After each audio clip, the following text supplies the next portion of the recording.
नमस्कार, मैं डॉक्टर नवीन हूं और मैं एक कैंसर सर्जन हूं। और आप लोगों को जान के ये आश्चर्य होगा कि एक कैंसर सर्जन का लाइफ जो होता है नॉर्मल लोगों के लाइफ से बिल्कुल अलग होता है। जैसे मैं आज अपना एक टिपिकल डे शेयर करना चाहता हूं कि किस तरह से हमारे डे का शुरुआत होता है।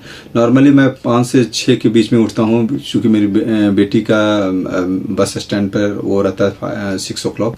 तो मैं 5:30 बजे उठ करके सबसे पहले भगवान को याद करता हूँ, 5 मिनट बेड पर ही उनका प्रार्थना करता हूँ।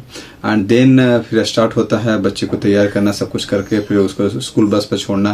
फिर 6:30 में हमारा जॉगिंग होता है, करीब 1 घंटे में जॉगिंग करता हूँ, नॉर्मल वॉक करता हूँ अपने फ्रेंड्स के साथ। उसके बाद फिर 6:30 से 7:30 जो है हमारा 7:25 जो है टाइमिंग है उसका, जैसे हम लोग इसका करते हैं योगा, उसका टाइमिंग है 7:25 से। फिर हम लोग लग जाते हैं तैयार होकर के, फिर हम लोग जो रूटीन वर्क होता है नहाना धोना वो सब करते हैं। उसके बाद 9 o'clock से मैं हमें PMC पटना मेडिकल कॉलेज में है, 9 o'clock से 1:30 तक वहाँ पर ड्यूटी है, जिसमें टिपिकली जनरली 3 दिन हमारा ऑपरेशन थिएटर रहता है। और जैसे आज ऑपरेशन थिएटर था, उसके बाद 1:30 से फिर मैं अपना प्राइवेट हॉस्पिटल आता हूँ, 2 बजे के करीब पहुँचता हूँ। 2 बजे से हमारा OPD चालू होता है, 2 बजे से 4-5 बजे तक हमारा OPD रहते हैं।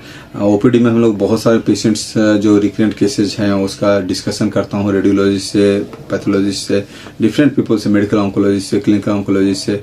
सो एक ट्यूमर बोर्ड भी साथ में साथ चलता है हम लोगों का। एंड देन फिर शुरुआत होता है ऑपरेशन का कार्यक्रम, जिसमें हम लोग मोटा मोटी 2 से 3 केसेज रखते हैं। आप लोगों को जान के हैरानी होगी कि एक कैंसर केसेज करीब 4 घंटा 5 घंटा, मिनिमम 2 घंटे से ले करके मैक्सिमम 5-6 घंटे तक का केसेस चलते हैं। तो हम लोग यदि बड़ा केस है तो एक केस भी काफ़ी होता है। और ये करते करते हम लोगों को डेली लगभग 11 से 12 के बीच में मैं छूटता हूँ, कभी 1:30 बजे भी, कभी 2 बजे भी, बट ये 11 से 12। तो मोटा मोटी हमारा स्लीपिंग टाइम 5 to 6 आवर्स है। एंड जब मैं बेड पर जाता हूँ उसके पहले वॉक वगैरह करके फिर खाना पीना, हल्का स्नैक्स या दूध वगैरह पी करके फिर सोना रहता है। Most of the times we skip lunch, और कभी डिनर स्केप होता है, कभी लंच होता है। But being a hectic schedule, मैं चाहता हूँ कि बीच बीच में जो भी 5 मिनट टाइम मिलता है तो उसमें हम लोग स्ट्रेचिंग एक्सरसाइज करते हैं। और सबसे बड़ी बात है कि एक टीम मेंबर्स में इंथुसियास्टिक वर्क करना रहता है, और उनको हमेशा प्रेरित करता हूँ कि जितना भी काम करें, काम करने से एनर्जी लॉस नहीं होगी, गेन होगा, तो उस चीज़ को बरकरार रखना रहता है।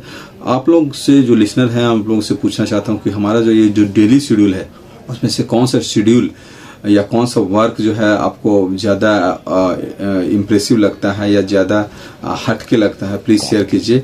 सबसे बड़ा हम लोगों के लिए चैलेंजिंग केसेज होते हैं जो रिकरेंट केसेज होते हैं या टर्मिनल केसेज होते हैं, जो स्टेज 4 के मरीज होते हैं, और उनको ब्रेकिंग बैड न्यूज करना, जो ब्रेकिंग बैड न्यूज उनको समझा करके काउंसलिंग करना कि हाँ भाई आपकी लाइफ बहुत लिमिटेड है, उनको कीमोथेरेपी चलेगी या पैलिएटिव ट्रीटमेंट चलेगा और आपका पेशेंट्स का ऐसा ऐसा फेट होने वाला है, वो बहुत ही डिफिकल्ट एंड चैलेंजिंग होता है। तो ये सब चीज़ें हम लोगों के लाइफ में डे टू डे आते हैं। हमारे पास 51 बेडेड हॉस्पिटल है जो ऑलमोस्ट फुल चलता है, and we give service almost completely free of cost.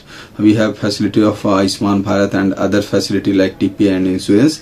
सो इसके चलते हमारे पास गरीब पेशेंट और मीडियम क्लास पेशेंट्स ज़्यादा हैं in compare to high branded जो पेशेंट होते हैं या जिनका हाई इनकम सोर्सेज जो होते हैं, वो पेशेंट्स हमारे पास रिलेटिवली कम है।